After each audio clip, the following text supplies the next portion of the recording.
अस्सलामुअलैकुम नाजरीन कराम, नई वीडियो में आपको खुश आमदीद कहते हैं। पिछले तकरीबन 22 महीने गुजर चुके हैं। एक ही माटो है रियासत का, हुकूमत का, हुकूमती मशीनरी का, तमाम पॉलिटिकल प्लेयर्स का कि किसी तरह से पाकिस्तान तहरीक इंसाफ को डिमोलिश किया जाए, इमरान खान को क्रश किया जाए। उनको जेल में डाला हुआ है, तवील अरसे से जेल में है। इमरान खान के खिलाफ झूठे मुकदमात की भरमार है। अदालतें उन मुकदमात को झूठा कह रही हैं, मगर अदालती अहकामात को तस्लीम नहीं किया जा रहा। अदालतें कह रही हैं कि सरकार हदों से तजावुज़ कर रही है। इमरान खान को पहले कहा गया कि सजाए मौत दी जाएगी, फिर उम्र कैद, और अब उससे भी पीछे हटने की कोशिश कर रहे हैं।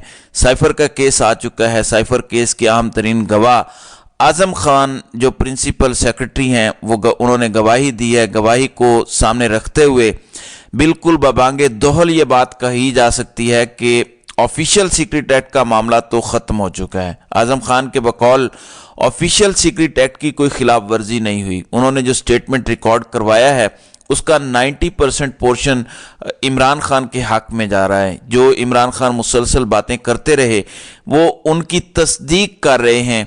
कल उनकी गुफ्तगू के टुकड़े कुछ छोटे छोटे पीसेस करके शाये करने की कोशिश की गई और अपने मतलब का रिजल्ट निकालने की कोशिश की गई।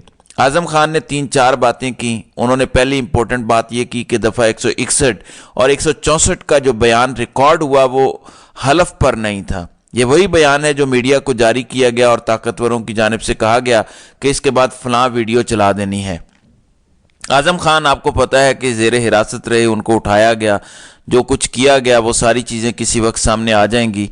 वो ग्रेड 22 के सीनियर मोस्ट ब्यूरोक्रेट थे, रिटायर्ड हुए, इमरान खान के प्रिंसिपल सेक्रेटरी रहे। उन्होंने भी अपनी इज़्ज़त बचाई होगी यकीनन, जैसे बाकी लोग बचाने की कोशिश करते हैं। तो उन्होंने कह दिया कि 161 और 164 के बयान पर रिलाय ना किया जाए, ये हलफ पर बयान नहीं था। दूसरा 2-3 बातें उन्होंने तस्लीम की। एक तो ये कि साइफर 2-3 दिन गायब रहा।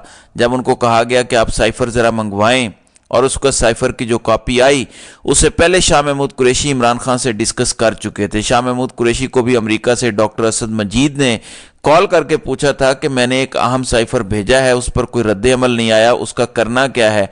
क्योंकि उन्होंने डोनाल्ड लू ने जो हार्श गुफ्तगू की थी वो सारी डिटेल्स उस साइफर में बताई थी, कोड वर्ड में बताई थी। साथ ही जो इंटरनल पॉलिटिक्स में तहरीक अदम एतमाद में कहा जा रहा था वो सारे का सारा डिस्कस किया था।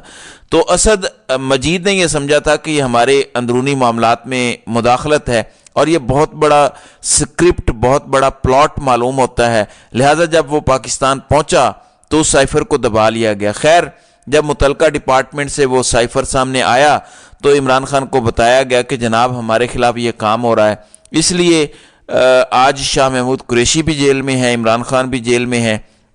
साइफर से आखिर इतना घबराया क्यों जा रहा है, क्यों इतना डर लग रहा है? ये एक अच्छा खासा फांसी का फंदा है और ये फंदा किसी वक्त भी गले डाल सकता है। क्योंकि जब इमरान खान और उनकी फैमिली की जानिब से कहा गया कि हम इसको बरतानिया और अमेरिका की अदालतों में ले जा रहे हैं और वहाँ पे हम इसको चैलेंज करेंगे, वहाँ पे ओपन ट्रायल होगा, उसके बाद कुछ मैसेजिंग हुई और मैसेजिंग पाकिस्तानी हुक्काम को हुई और बताया गया कि साइफर का मामला आप अपने तौर पर कंट्रोल करें, कवर करें। अगर ये मामला यहाँ खुलता है तो हमारा सिस्टम ज़रा मुख्तलिफ है, इतना मुख्तलिफ है कि फिर हमें बताना पड़ेगा कि ये सब कुछ हुआ कैसे। इसमें 2 दफ़ा Islamabad high court cipher trial को गैर आइनी और गैर कानूनी करार दे चुकी है, लेकिन उसके बाद अभी तक इस्लामाबाद हाई कोर्ट के ऑर्डर्स नहीं माने जा रहे और अभी भी इस ट्रायल को उसी तरीके से जेल में जारी रखे हुए हैं। नाज़रीन इकराम, आज़म खान ने जो स्टेटमेंट कल रिकॉर्ड करवाई उसमें एक तो उन्होंने ये सारी बातें बताई कि शाह महमूद कुरैशी पहले ही इमरान खान को बता चुके थे। फिर ऑफिशियली मंगवाया गया, डिस्कस किया गया, बनीगाला पहले इजलास हुआ, फिर कौमी सलामती कमेटी का इजलास हुआ। उसके अकॉर्डिंग इमरान खान ने कहा कि ये हमारे अंदरूनी मामलात में मुदाखलत है, ये तो सीधी सीधी साजिश तैयार की जा रही है। लिहाजा सरकारी तरीका टेकअप किया गया और एक कॉपी जो इमरान खान के पास थी वो कॉपी अभी तक नहीं मिली। यहां तक सिर्फ इतना इल्ज़ाम है। बाकी उन्होंने कहा कि जो लहराया गया कागज़ और जो पढ़ा गया था जलसे में, इमरान खान ने कहा वो साइफर नहीं था और ना साइफर का कंटेंट था, ना वो साइफर की कॉपी थी, वो एक कागज़ था और कागज़ के अलावा और कुछ नहीं था। आज़म खान ने कल अपने स्टेटमेंट में इसको भी तस्लीम किया। قومی سلامتی کے جو 2 اجلاس ہوئے وہ سارے کا سارا ریپیٹ کرنے کی ضرورت نہیں ہے۔ اب اصل معاملہ یہ ہے کہ سائفر کسی نہ کسی کھاتے لگانے کی کوشش کی جا رہی ہے، اس مقدمے کو ڈسپوز آف کرنے کی اس طریقے سے کوشش کی جا رہی ہے تاکہ یہ دوبارہ ایک نئے مقدمے کے طور پر کھل نہ سکے۔ سائفر میں چھپے کرداروں کو بچانا اصل مقصد ہے، اس لیے یہ بڑا ہی ماسٹر کیس تیار کیا گیا تھا، ایک توشہ خانہ اور ایک یہ والا مقدمہ۔ توشہ خانہ اس لیے تھا کہ سیاسی طور پر عمران خان کو ناک آؤٹ کیا جائے، سائفر کا مقدمہ اس لیے تھا کہ فوجداری مقدمات میں عمران خان کو سزا سنا کر جیل میں ڈالا جائے کئی سالوں تک۔ لیکن سپریم کورٹ نے جو ایک بیل اپلیکیشن منظور کی قریشی صاحب اور شاہ محمود قریشی کی، وہ قریشی صاحب اور عمران خان کی، وہ اس وقت رہا ہیں کیس سائفر کیس میں، اور جو درخواست ضمانت میں لکھا ہوا ہے وہ بھی ہمارے سامنے ہے، اس میں واضح طور پر لکھا ہے کہ یہ آفیشیل سیکریٹ ایکٹ کا معاملہ نہیں ہے۔ سردار طارق مسعود نے بھی کہا تھا کہ جب وہ ڈی کوڈ ہو گیا تو وہ سائفر کہاں رہا، پھر یہ اسپیکر قومی assembly, chairman senate, army chief, naval chief, فضائیہ کے سربراہ اور صدر مملکت، چیف جسٹس آف پاکستان کے پاس ان کی کاپیز بھجوائی گئیں اور ڈی کلاسیفائی کر کے بھجوائی گئیں۔ اب ایک ایسے ایکٹ کے تحت یہ سب کچھ کیا جا رہا ہے جس پر صدر مملکت نے سائن ہی نہیں کیے۔ یہ در حقیقت عمران خان کو دبانے کے لیے کیا گیا تھا۔ کل کے اعظم خان کے بیان کے بعد یہ کم از کم ختم ہو گیا ہے۔ دوسری جانب توشہ خانہ اور القادر ٹرسٹ شروع کیا گیا، اسے کل اسلام آباد ہائی کورٹ نے قابل سماعت قرار دیا۔ نیب کیس میں جیل ٹرائل کے خلاف یہ درخواستیں تھیں کہ دونوں جیل ٹرائل ہو رہے ہیں، اس کو روکا جائے، غیر آئینی ہے۔ اس میں جو کل آرگیومنٹس ہوئے ان میں بہت سی چیزیں سامنے آئیں، جیسے سائفر کیس چلایا جا رہا تھا اور سائفر کیس کو بھی غیر آئینی اور غیر قانونی قرار دیا گیا۔ توشہ خانہ اور القادر ٹرسٹ میں بھی ناقابل سماعت درخواستیں قرار دے دی گئیں اور نوٹس جاری کر دیے گئے فریقین کو۔ نیب کیس کا ٹرائل روکنے کی عمران خان کی درخواست کو قابل سماعت قرار دیا گیا۔ سردار لطیف کھوسہ نے عدالت کو اس بات پر مطمئن کیا کہ ٹرائل پہلے شروع ہو چکا تھا اور نوٹیفیکیشن بعد میں آیا۔ القادر ٹرسٹ اور توشہ خانہ میں فریقین کو منگل کے نوٹسز جاری کیے گئے۔ عدالت نے ریمارکس دیے کہ دستیاب بینچ کے سامنے یہ معاملہ رکھا جائے اور توشہ خانہ اور القادر ٹرسٹ میں جیل ٹرائل کے خلاف سابق عمران خان کی وزیر اعظم کی اپیلوں پر فیصلہ پہلے محفوظ کیا تھا، بعد میں سنایا گیا۔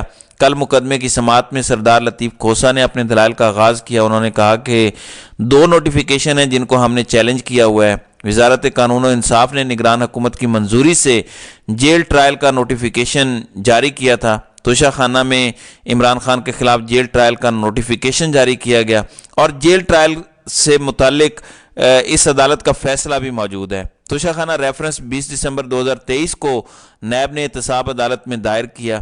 ریفرنس دائر ہونے سے 1 ماہ پہلے جیل ٹرائل کا نوٹیفیکیشن جاری کیا گیا۔ یہ ہے اصل وہ بات جو کہ بدنیتی پر مبنی ہے، یعنی نوٹیفیکیشن 1 ماہ پہلے کر دیا جاتا ہے کہ جیل میں ٹرائل ہوگا، جبکہ ریفرنس 1 ماہ بعد فائل ہوتا ہے۔ تو یہ جو میلا فائڈی ہے، بدنیتی ہے، یہ کیسے پتہ چلا کہ 1 مہینے کے بعد نیب نے ریفرنس فائل کرنا ہے نگران حکومت کو؟ اس لیے توشہ خانہ ریفرنس میں سینٹرل جیل اڈیالہ میں روزانہ کی بنیاد پر جیل ٹرائل چل رہا ہے۔ کورٹ رولز 3 میں واضح ہے کہ انکوائری اوپن کورٹ یا اوپن پبلک ہوگی۔ لطیف کھوسہ نے عدالتی فیصلے کے حوالے بھی دیے۔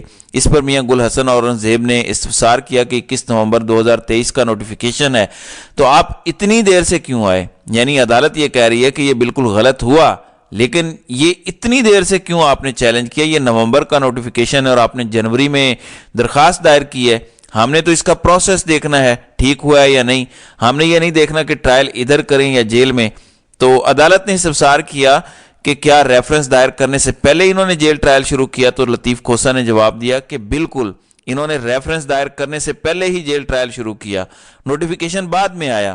وفاقی حکومت کو کیسے پتا چلا کہ ریفرنس دائر ہوگا؟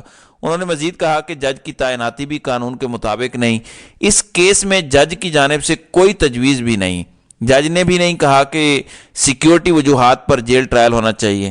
تو پہلے ایک پلاننگ کے تحت یہ سارا کچھ ہو رہا ہے، چاہے وہ سائفر کیس ہو، توشہ خانہ ہو، القادر ہو، یا پھر عدت کا نکاح ہو۔ अब इद्दत में निकाह वाले मामले में भी आज इस्लामाबाद हाई कोर्ट ने एक ऑर्डर पास कर दिया है और गवाहों के बयानात रिकॉर्ड करने से रोक दिया है। जस्टिस आमिर फारूक की अदालत में यह मामला गया और इब्तदाई समात में सलमान अकरम राजा ने बताया कि किस तरीके से महज पॉलिटिकल विक्टिमाइजेशन के लिए ये ट्रायल किया जा रहा है। जस्टिस आमिर फारूक की अदालत से ये रिलीफ मिला है और वो मुकदमा भी रोक दिया गया है, गवाहों के बयानात को रोक दिया गया है। तो हर फोरम पर ये हर मुकदमा झूठा साबित हो रहा है। यही वजह है कि आलमी ज़राए अबलाग भी अब इन चीज़ों को रिपोर्ट कर रहे हैं कि किस तरीके से बेबुनियाद झूठे मुकदमात फाइल करके एक सियासी इंतकाम के ज़रिए सियासी जमात को फारिग किया जा रहा है और आम इंतखाबात को प्रागंदा किया जा रहा है। तो ये है सूरत हाल। देखते हैं कि अब आगे मज़ीद क्या होता है। तो नाज़रीन इकराम, आपकी इस वीडियो के हवाले से क्या राय है?